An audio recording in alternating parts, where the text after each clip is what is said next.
So like I said, we're gonna go ahead and get started. So here's kind of what I want to talk about, and then we'll do Q&A at the end or throughout, and talk about just kind of some of the general philosophies that we went into planning fair today and some of the general expectations. Uh, I was really hoping to have some answers tonight on masks and more specifically when and where that'll be required. Unfortunately, I wasn't able to get all of the answers I was hoping, but I'll go through some of what I do know, and then some of that will probably continue to evolve up until fair. And fair is 3 weeks away, so potentially a lot could change between now and then as well. And then I'll talk specifically kind of the process for indoor exhibits, and then we'll talk about the livestock exhibits, the show, and the sale. That's kind of the game plan as we go. So as I was mentioning, we have been working hard for almost 2 months now, putting together this fair plan. And we started at the end of May, trying to prepare ourselves. And I'm fortunate to work with some pretty awesome volunteers in our committees and the council, who provided guidance and helped put this together. Our plan was approved at the end of June by the Board of Health in order to have fair. You all know at this point that the fair event, the big fair event, and the rodeo were canceled. And so we are really fortunate to be able to move forward. We've made a couple tweaks to our plan since it was approved because the other events were canceled. But overall, our plan has remained largely the same. And so there are some pretty big changes, but I think the core components are all still there. And I'm really excited that we are able to do a fair in some shape or form. Because of everything that's happening, especially now that the cases and the numbers are increasing in our state, we all have a role and responsibility in that plan. And so even though the committees and the council are taking responsibility for some of those big pieces and making sure that they're happening, every single one of you also has a duty and a role and responsibility to make sure that your parts and pieces are carried out. Again, we're very lucky to be having our fair and to be having the fair that way that we're doing it in person. There are a few fairs in the state that went 100% virtual. There's one going on right now, the Marias Fair, which is up north of the Golden Triangle, that is 100% virtual. All of their shows, all of their interviews, and even their livestock sale is 100% virtual. And we were able to we were able to do ours live, and I think that's exciting. If at any point in time that the plan is not being followed, that people are not taking it seriously, we can and will stop the fair. We have that ability to do that, as well as the Board of Health has that ability to do that. And I hope it really doesn't come to that. I hope that everyone does take it seriously. I've seen some jokes floating around online. I saw some T-shirts that were making fun at social distancing at fair and things like that. And I know that they're just jokes, and I get it. But it really is important. It really is serious that we follow through with our plan, and I'll take that responsibility seriously. So I really appreciate you all being here and being invested. So thank you. So just some general expectations. And hopefully these are nothing new, because these are things that you hear anywhere that you go these days, or that you hear on the news.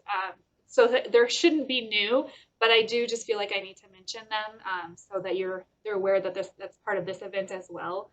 And the first one being, and again, I hope this is so obvious at this point, don't come to fair if you're sick, and anyone in your household is sick.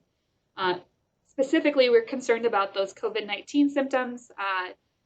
These all should be somewhat familiar at this point, but they're cough, shortness of breath, fever, chills, muscle pain, sore throat, sudden loss of taste and smell are all on that list, as well as if you've been exposed to someone with COVID-19. I know at this point we're getting so close to fair, and it's hard not to come and try to finish your project, but we would rather keep everyone safe and healthy. And if you get to the point where, if someone in your family is sick or something is to happen, we are 100% committed to try to help you follow through with your project. Even if that means we send someone to come get your animal if we have to. So we would just, again, really rather everyone be healthy, stay safe throughout this whole process. Again, I'm going to caution you that if you are in that vulnerable population, as defined by the CDC, who is at severe risk or at risk for severe complications from COVID-19, we encourage you to stay home. We have put a lot of different safety measures in place, and I'll talk about a lot of those to try to keep everyone distanced, to keep them safe. But the reality is this is a public event, that there is still a risk of exposure, even if we social distance and even if we all wear masks. There is still a risk, and I don't want to put you in that situation if you don't have to be. So if that is a concern of your family, then stay home, and we'll again work with you to try to make sure that you are able to exhibit your projects. There are lots of options, or some options, maybe I shouldn't say a lot. We have options for exhibits to be judged if you choose not or cannot attend fair. And I realize this whole situation is evolving, and we've already had people who've said, I'm not comfortable doing the interviews or whatnot, and we've already made those adjustments. But from this point until fair, if you change your mind, or if the situation changes and you've changed your mind, call us as soon as you can, and so we can work with you on that. Last two things on this list, and I'm going to go through these in a little bit more detail, is social distancing, whenever possible, is a must. And then I'm going to talk about masks as well. They're going to be required for, we know for at least some of our activities, but it may be that they're required for almost all of them. We'll kind of see how that develops. I'll talk about that in a minute. But I'm going to talk about social distancing first. When it comes to talking about social distancing and masks and all of this, there's lots of different opinions out there, and lots of different research too to kind of back some of these opinions. I think the reality is we don't know a lot about this virus, and that's why there's so many different things out there. But there are some pretty basic things that make sense, and one of those is social distancing.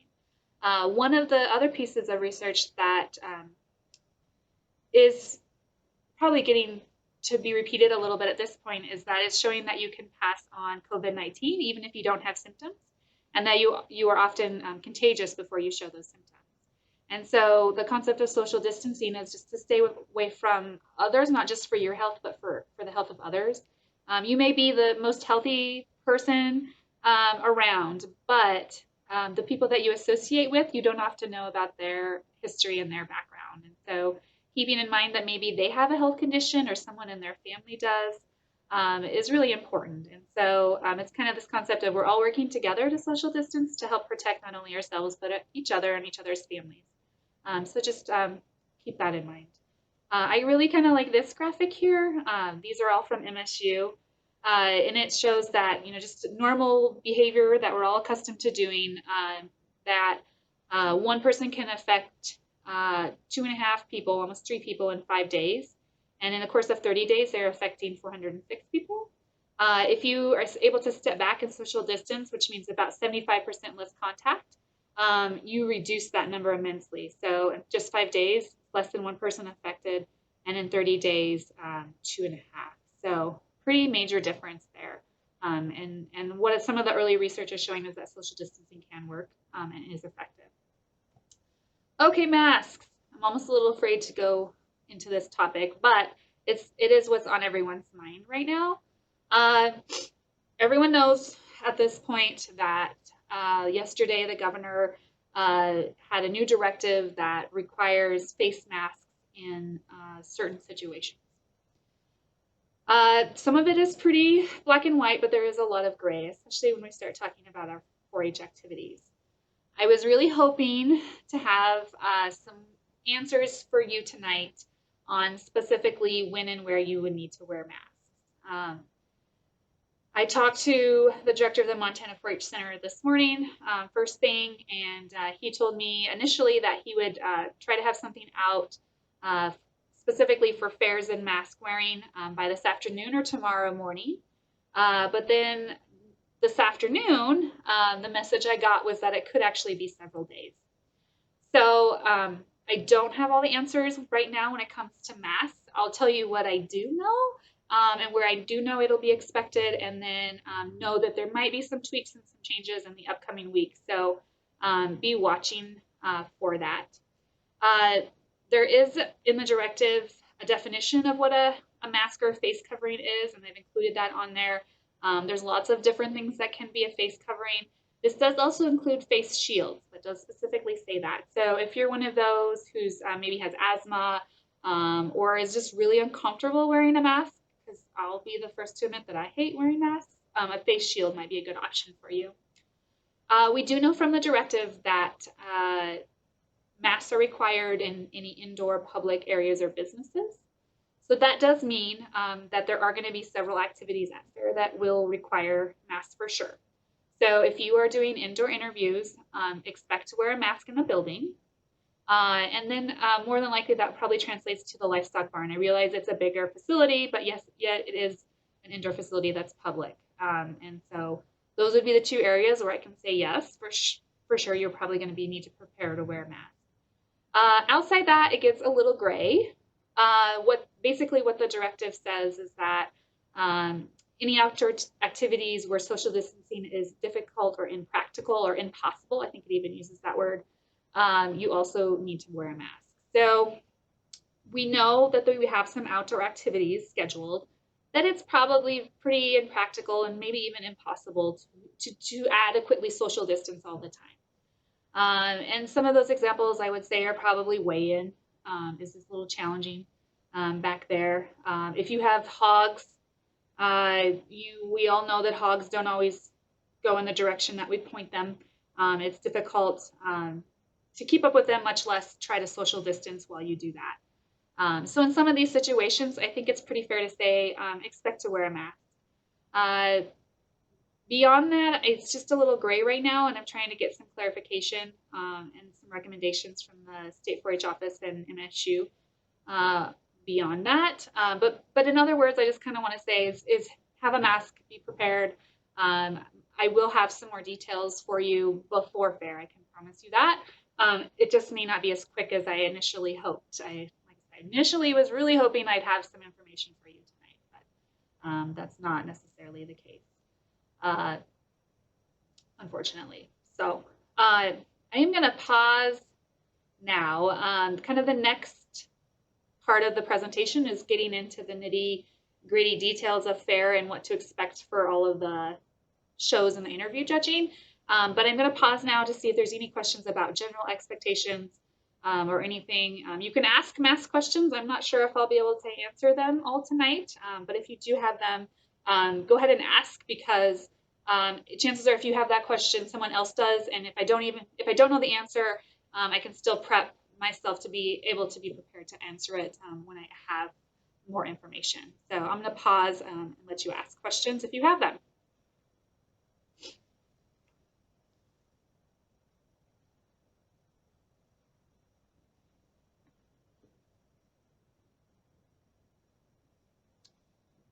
Okay, hearing none, I'm going to move on. I am looking at the chat box too, so if you have questions, you also can just type them in there. You can either type them directly to me or you can send them to everyone. That's totally up to you. But I'm not hearing any, so I'm just going to keep moving on. That doesn't mean if you think of questions that you can't ask them at some point or at the end. Okay, so now talking about nitty-gritty. So most of you, if not all of you, I'll say most of you, probably attended a club meeting on Tuesday night. At that club meeting, you should have gotten a FAIR packet. This packet should contain all sorts of really great information to help prepare you for FAIR. In fact, a lot of what I'm going through tonight should be in that FAIR packet. If you missed your club meeting, make sure that you connect with your club leader like right away, as soon as possible, to get that packet from your club leader, because it's very important, and I'll go through all that information. I don't have one. I had one the other day because there was one club that hadn't been in to pick up their FAIR packets yet. So I don't have one to show you because they've all been picked up at this point. But if you happen to have your FAIR packet with you, it may not be a good idea. It might be a good idea to have it in front of you, so as we're talking about it, you can find that piece of information in your packet. All right, we're going to start in with the indoor exhibits. This does include animal education displays. So even if you're not in an indoor project, if you are exhibiting an animal education display, this does apply to you. So pay attention. So all indoor exhibits and animal education displays will be involved in interview judging, which will take place on Tuesday the 4th. Before you get there, you need to make sure that every exhibit, including posters, have an entry tag. So if you have your fair packet, grab it because you should have some entry tags in there, and they look just like you see on the screen there. They should have a barcode and then some information. They should have your name at the bottom, and there should be one for all of your indoor projects. If you're missing one, let us know. We can print you. We can figure out what's going on, print one for you. Very doable. But make sure these are attached to your exhibits. Usually tape is the easiest, but you can use, sometimes that's not always practical, so you can use string or whatever you need to attach that to your exhibit. The other thing you should find in your fair packet is a schedule. So everyone, unless you've told me you are choosing not to participate this year, everyone should have an interview time on that schedule, or multiple interview times if you have multiple projects. So make sure that your name is on that schedule. It should be on there for a judge for each of your projects if you have more than one. If it's not, let me know. If you choose not to do interviews this year, that's certainly an option. It actually always is. But let me know, and I'll explain what you need to do if you choose not to interview. You want to arrive at least 5 minutes before your scheduled interview time. We're really encouraging you not to come way early this year. Sometimes we have people show up an hour before their interviews in hopes to get in early. Please don't come this year. Our goal and our theme, and I'm going to repeat this multiple times throughout the presentation, is less is better this year. We're trying to keep the crowds down. We're trying to keep the number of people down. And so arrive 5 minutes before your interview. We have extra time built into the schedule this year, and so we should be able to get you checked in fairly quickly and get you to your interview almost immediately. So please try to stick to that schedule. One thing that is new, if you have done indoor exhibits and interviews before, typically you check in on the west side of the commercial building. This year we're flipping it on you, and you're going to need to check in on the east side of the commercial building. So that's the side of the building that's like closest to White Sulphur, closest to the livestock barn. That is the end that you need to check in. Do not check in on the west side where you normally would, because that is going to be an exit only door. Both the commercial building and the 4-H building are set up with enter doors and exit doors, and so we ask you to please abide by that. So you're going to enter on the east end, you'll exit on the west end, and then for the 4-H building, you'll enter on the south end and you'll exit on the north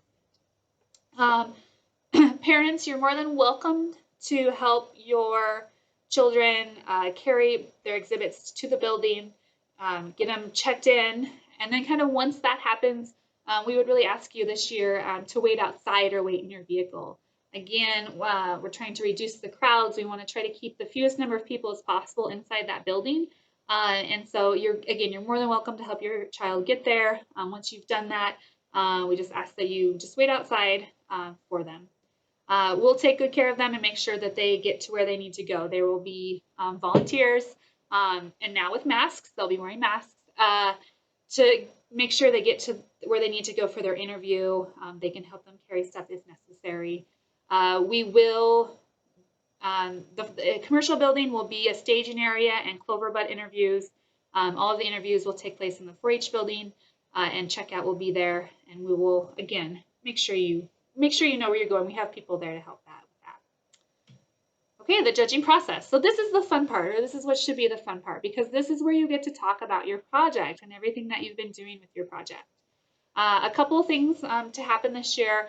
Before you go to each judge, we do ask that you sanitize your hands. We will have hand sanitizer there available in the building, so just do that as you walk up to your judge. We have it set up so that you'll be sitting 6 feet away from the judge. Look for a mark on the floor. We'll actually probably just have a chair there so you can just sit there. And this year we are asking that you just hold your exhibit and talk about it. Only set it on the table if the judge requests it, and there probably will be some projects the judge will probably ask to see it closer. Things like sewing or quilting, those sorts of things. But if you just have a poster, it's probably pretty easy just to sit at your 6 feet mark and just talk about it and share it. You're going to want to be prepared a little bit on what to share. So you're going to want to talk about what you did, what you learned, those sorts of things will be pretty common. You also want to be prepared to ask questions.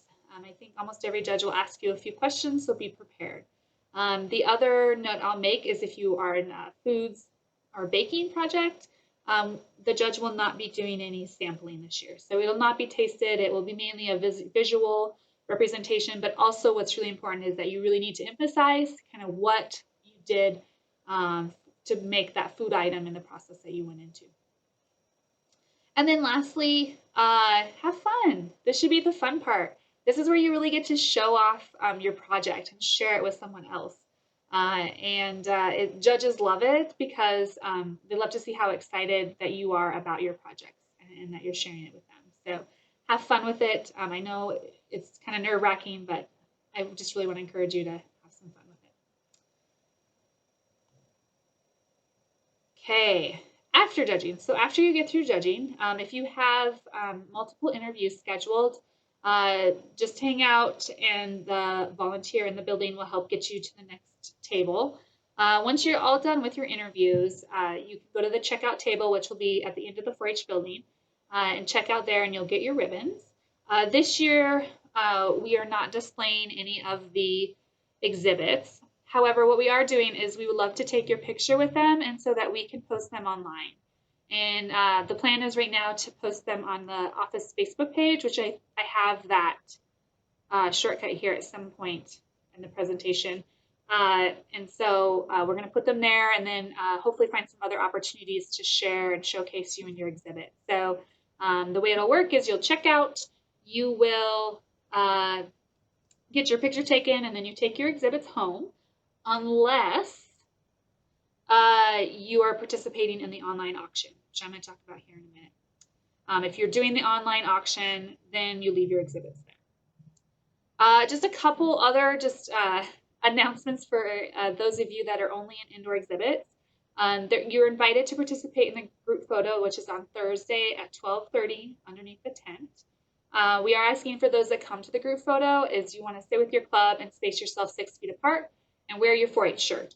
You should be getting your 4-H shirt from your club leader the week of fair. We also give overall awards to our indoor members.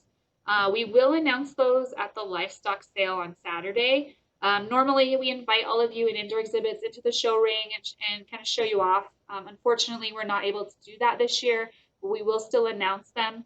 And then we'll give the actual awards at Achievement Night. And instead of coming to the sale this year, we'd encourage you just to tune in. We're going to be live streaming that sale, and so that you can hear if you want or not. All right. Online indoor auction. So we've always had, or at least the last few years, we've had an indoor silent auction that is open to any member with an indoor project who has a usable item to sell. So this could be a lot of different things. We've had quilts, we've had woodworking projects, leather craft, photos, all sorts of things. And it is open to Cloverbuds too. Each member can sell up to 2 items. The things that cannot be entered are any food item and animals.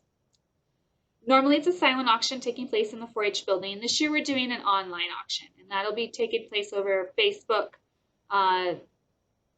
this year. And so we're still kind of working on the details a little bit on that, but this still is an option. You as a member get the proceeds from that auction.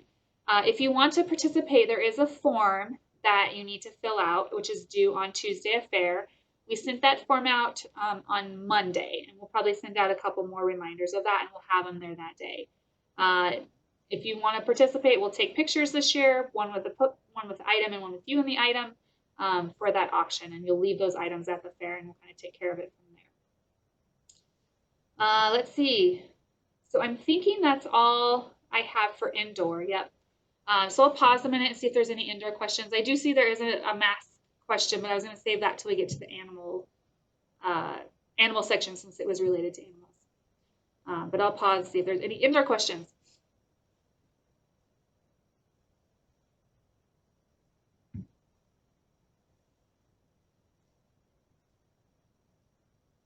Hey, you guys are easy on me. I had lots of questions on Tuesday. All right. So let's talk animals. So don't forget, I will address the question now on masks on horses. So again, that is one of those gray areas. My thoughts would be this, though. I would say for showmanship, it would probably be wise because the judge to do the inspection on the horse usually does come within 6 feet. Um, she usually comes right up to you and the horse, does the inspection, touches the horse, and then will leave. So my thoughts would be probably for showmanship, it would be in that area where it is probably going to be difficult to social distance with the judge. We are asking our judges to wear masks too, I will add. That's probably going to end up happening. When you're on a horse, on horseback, I guess in my opinion, this is just my opinion at this point, I don't know that there would be any reason to wear a mask because when you're on a horseback, you pretty much have to social distance. And most of our classes now are pattern classes where you are the only ones in the arena. There's no other exhibitors in there with you and your horse. You're the only ones in there. And so, in my opinion, I don't know that a mask would be necessary in that situation. The judge at this point would not have a reason to come within 6 feet of you. And obviously, if you're the only one in there, that's not an issue too. We are already asking horse exhibitors to not congregate at the gate. So you need to stay back until you're called. And as long as you're staying within or beyond 6 feet away from all of the other exhibitors, you should be fine. So that's my opinion and thoughts. But do know we should hopefully be getting some more concrete answers for you on that. Okay, animals. So we've made some pretty major setup changes also to the livestock area. As we were starting the planning process and looked at the way that we normally have things set up, we quickly ran into some issues. For those of you who have done fair before, things are pretty cramped in that livestock barn. Every year our fair keeps growing and growing, which is absolutely wonderful, but it's getting pretty tight in there. And we did not really see any way we could feasibly social distance inside the livestock barn and still kind of do what we normally do. And so because of that, we felt the best option was to move that sale and show ring out of the livestock barn. And to make that happen, the livestock committee is renting a tent and a sound system and putting that tent and sound system south of the livestock barn. So if you look at this map, that's that red area. You should all have a map in your packet. So if you have your packets, dig through there and make sure you have a map. But that red area is where that tent will be. The tent will have bleachers. We're going to have increased seating this year. We'll have the announcer stand. We'll have a sound system. And that'll all be in that area in the red. We'll have an alleyway system that comes out of the livestock barn. And livestock will be in the barn. We'll talk about a little bit later on who gets to be in the livestock barn this year. Additionally, one of the other really big questions that's coming up is camping allowed? Yes, camping is allowed,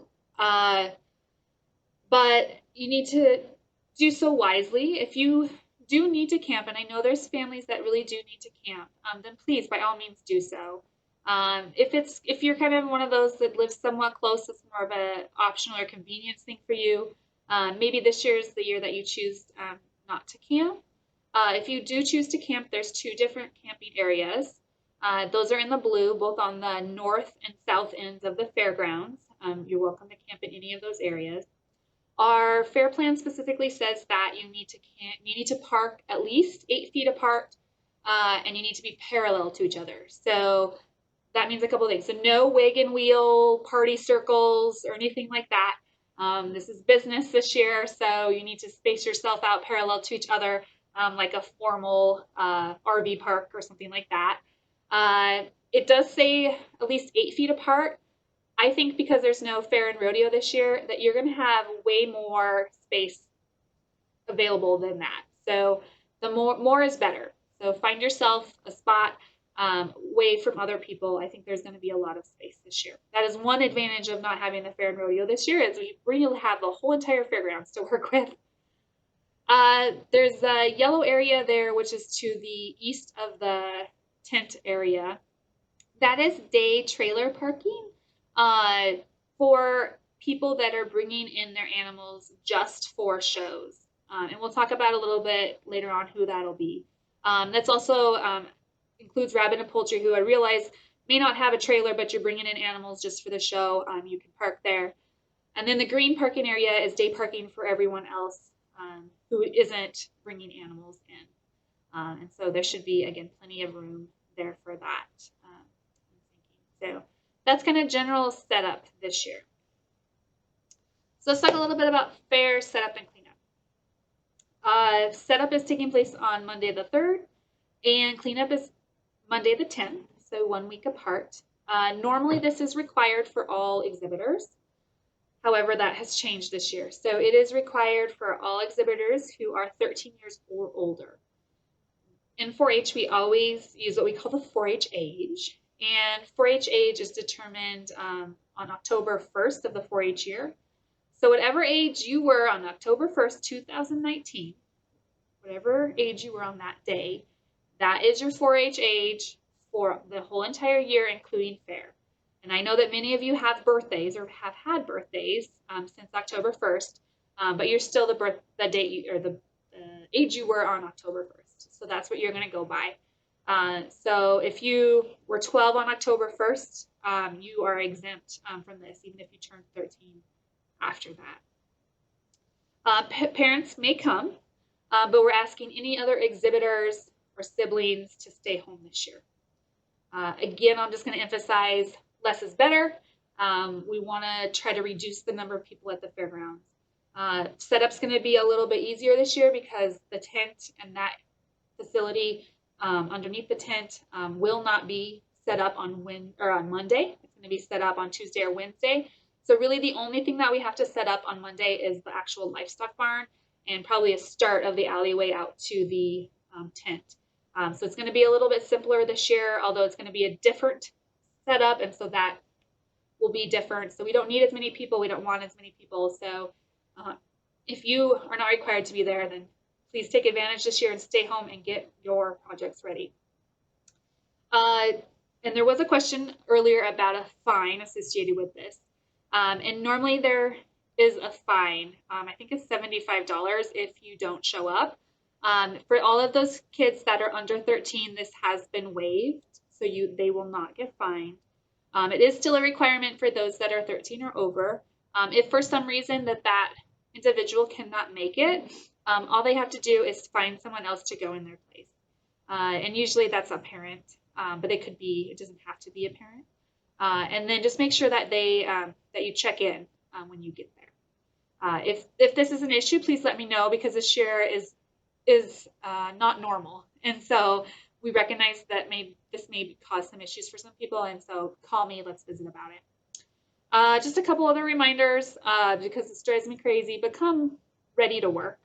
That means appropriate clothing, and please don't wear flip-flops.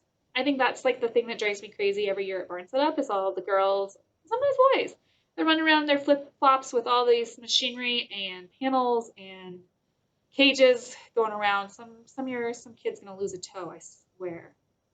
And then the other thing I will mention is that there are no livestock interviews this year. Normally there are interviews that night for all market livestock animal members.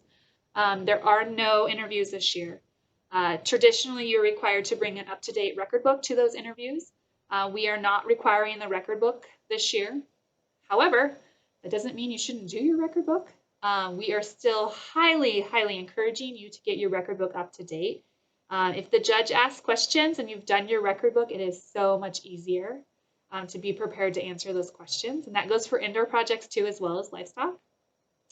The other thing it does is it makes the end of the year record book completion so much easier if you have it done up until fair. Then basically all you have to do after fair is put in your results, put in your sale information, all of that, and then you're basically done. It's so much easier. So still work on those record books. get them done, but you do not have to bring them to fair. Okay, so the next big question is, who's staying in the barn? This is definitely different this year. This year, only market animals, that does include pens of poultry and rabbits, only these market animals are allowed to stay overnight in the fair. If you have any other animal, this includes dairy or breeding or other non-market poultry and rabbits, you can come in just to show, and then you need to go and leave immediately after. And we do have that special parking area for you to be able to do that. We do ask for those of you that are just coming in for the show, you're not going to have access to the wash rack or the livestock barn with those animals. So you need to make sure they're washed before they come. If you need to prep them, you'll have to prep them at your trailer, not in the livestock barn. So make sure that you're aware of that. Okay, market livestock weigh-in. This is also different. There's a lot more happening at weigh-in this year than normally, because we're just going to take advantage of seeing you the one time and not multiple times this year. The barn will open for market livestock at 8 a.m. on Thursday. You're welcome to start bringing your animals then. Normally, we just allow people to it's kind of a free-for-all. Whoever wants to weigh in their animals can. This year it's going to be a little more structured, so what we'd like you to do is take your animals to your pen first, and then stay near them, and when you're asked, bring your animals to weigh in. We're just trying to structure it a little bit more to avoid some of the congestion that can happen at the scale and kind of as you come in. We're working on trying to get that set up a little bit better so it flows a little better too, so that will help as well.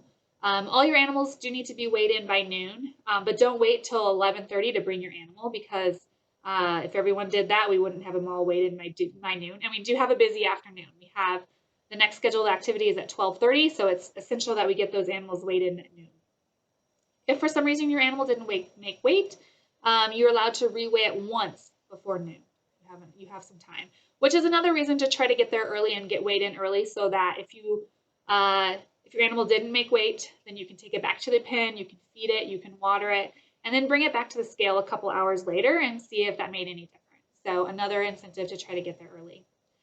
There's going to be a couple other things that are going to happen at weigh-in this year that don't normally happen at this time anyway. And one of which is you're going to draw your sale number then. So you'll get to find out what your sale number is. If you are bringing a buddy animal to fair, the livestock committee will be there to ask you what your plan is with that buddy animal. You do have a couple options. You can take it home or you can send it to a processor. And so they'll ask for that information.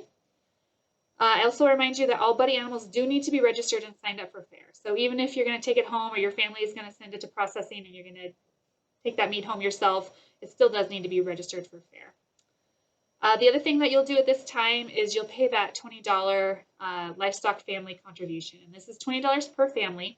This has always been there. Normally, this contribution helps go to the buyer's dinner. But this year we're not doing a buyer's dinner. We'll talk about the sale later. However, we do have a pretty major expense this year for the tent and sound system. And so this year we're still asking you to pay that if you can, and we'll use it to help offset some of the costs for that tent. And then the other thing that's happening on Thursday morning is lamb and goat ultrasound, which starts at 10 o'clock. And so if you have a lamb and goat, we're going to try to get those weighed early so that you can all participate in that. There is information on the lamb and goat ultrasound in the packet. So if you're unsure what that is, read through that. I won't go through it in detail right now. But I would encourage you to participate in that activity if you have lambs or goats.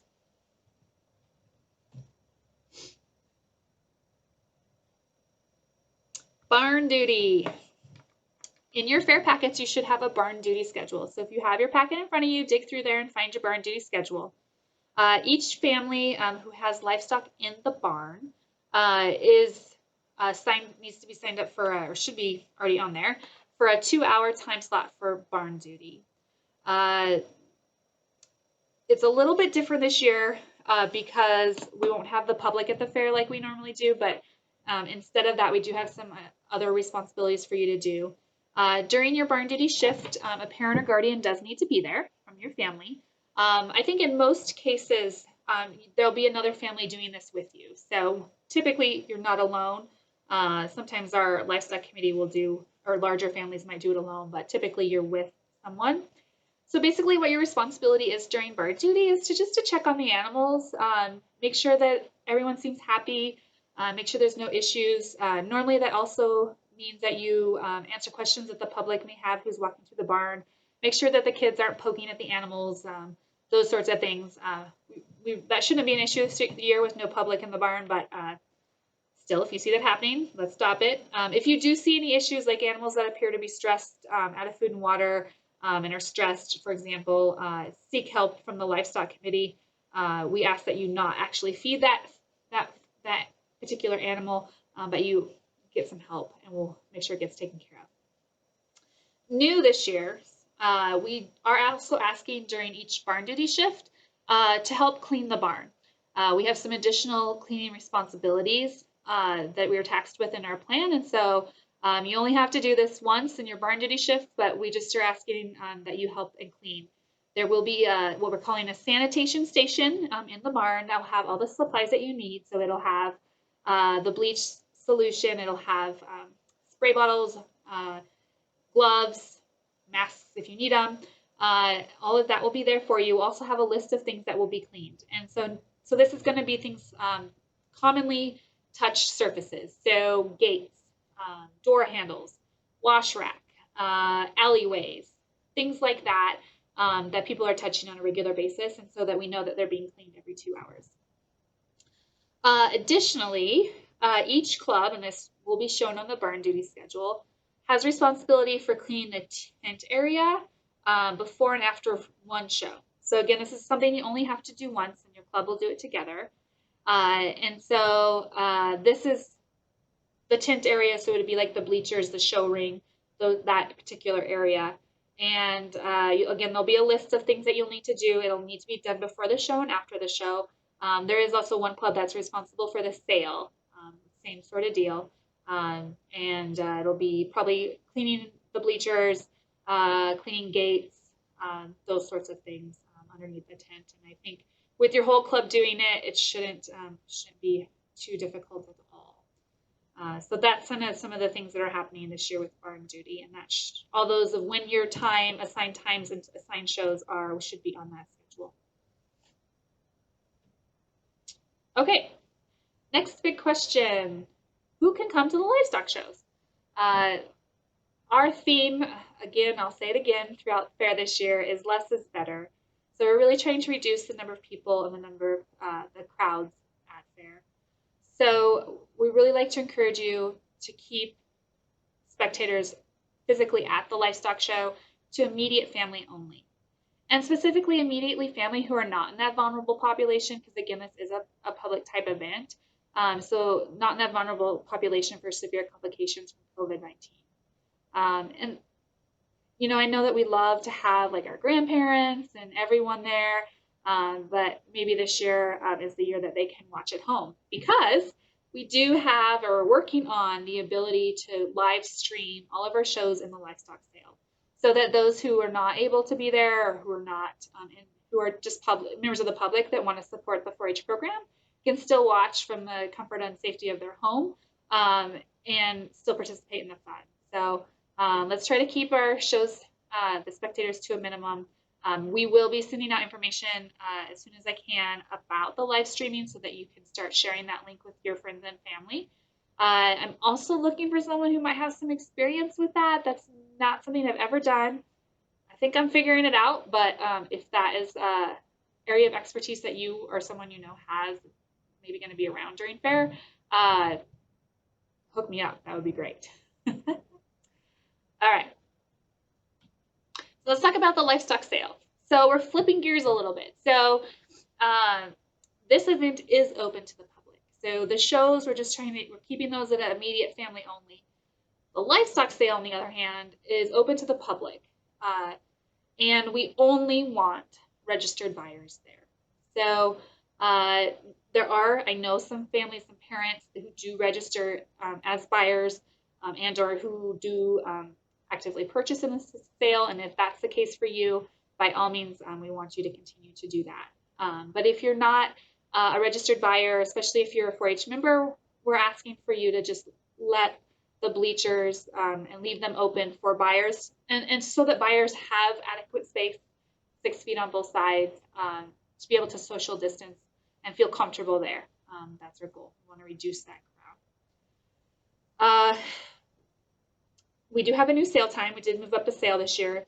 We'll start sale announcements at 2 o'clock, and then we'll start the sale at 2:30. We do also have proxy and phone bidding options available.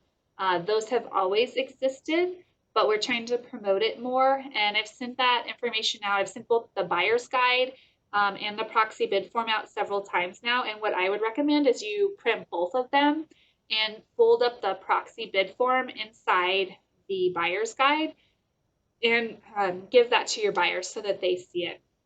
If they're interested in phone bidding, they can call one of the members of the livestock committee. There are some phone numbers listed on both the proxy bid form and the buyer's guide that they can call. And then we need your help to promote the sale. We need you to actively seek out buyers. Let them know their options this year. If they're not comfortable coming to the sale, or they're in that vulnerable population and shouldn't be out in the public, let them know they have proxy and phone bidding. I think there's going to be quite a bit of interest in that this year. The other thing I will remind you, I think you've heard it at this point, but there is no buyer's dinner this year. And so we're working on maybe some other ways to recognize our buyers this year. Just like the shows, we are planning on live streaming the sale so that people can watch, but we're not allowing any online bidding. So we do not have that option available, but people can definitely do some bidding by calling a member of the livestock committee.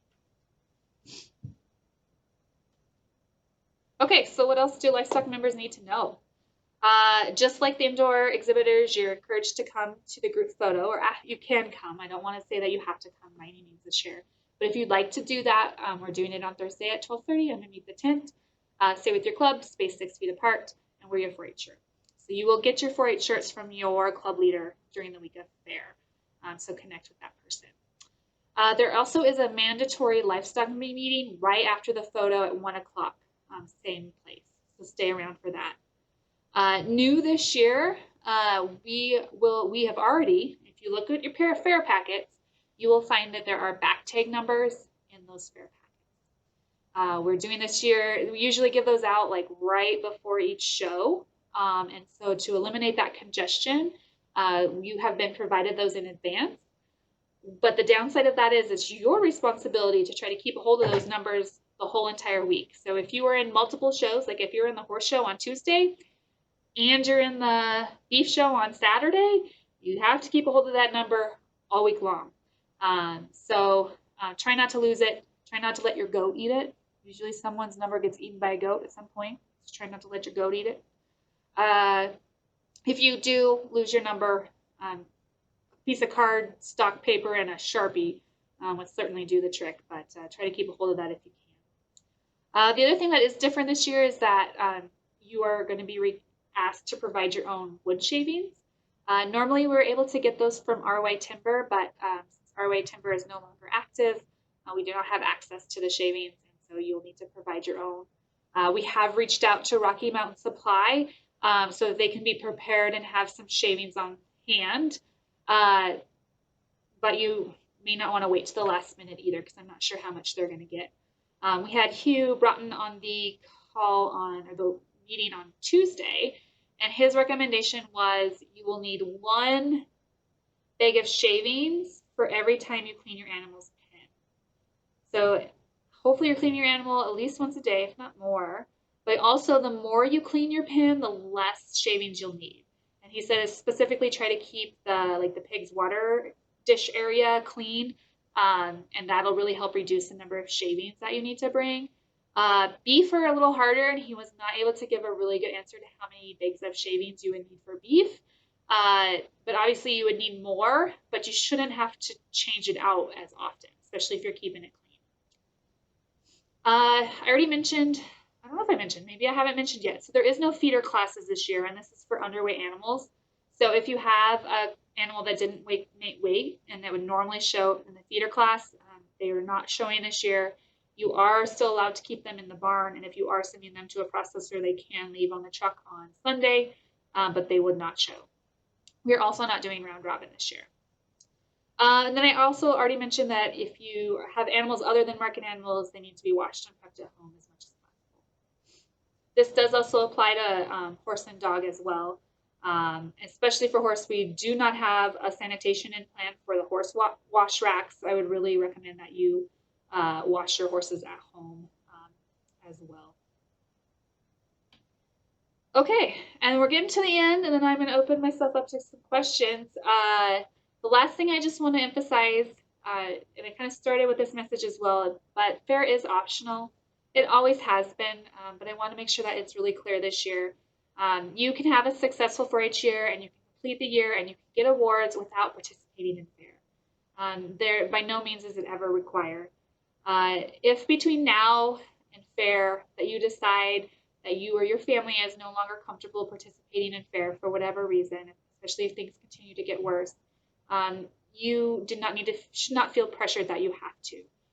We are committed to trying to help you figure out how we can still get your exhibits judged if you choose not to participate physically in fair. We definitely want to make sure you get recognized for your hard work. You've made it this far in a year that's just been absolutely crazy, and so we want to try to help you make it to the end, and we're dedicated to do that. All right, I have been talking a lot, so I'm going to stop sharing my screen and put my video back on, and I'm going to let you ask any questions. And so you can unmute yourselves if you want, or you can type them in the chat box. But I hope you have some questions for me. I know it was a lot of information. Hopefully it was helpful.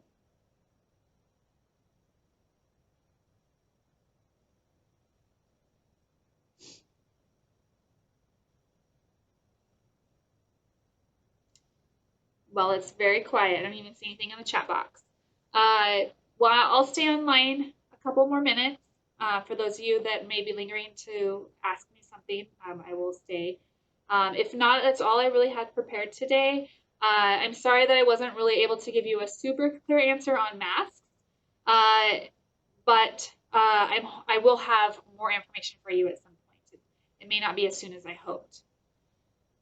Good, we have a question. Okay, so the question is, if there's two pigs and they both make weight, how does she show them both?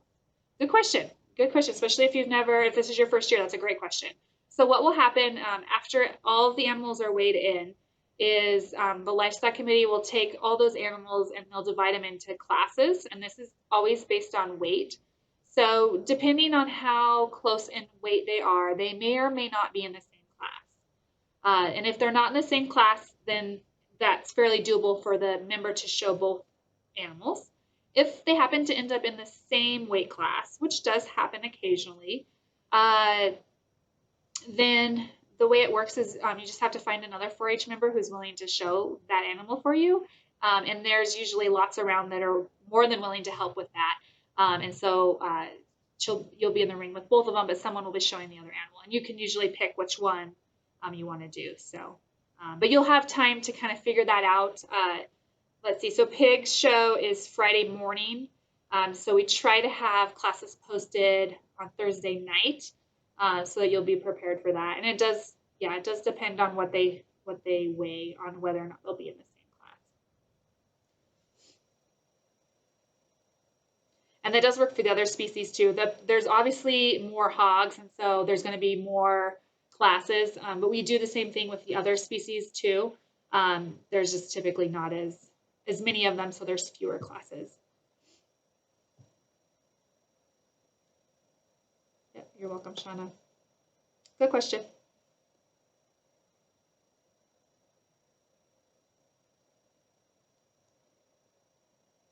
So the other thing I will say too, so if you have two pigs or two sheep or goats or whatever, the way it typically works is that you will sell whichever one ribbon's higher. If they both have the same ribbons, so if they both got blue ribbons, for example, the livestock committee will automatically default to selling the heavier animal unless you tell them otherwise. So for some reason, if you wanted to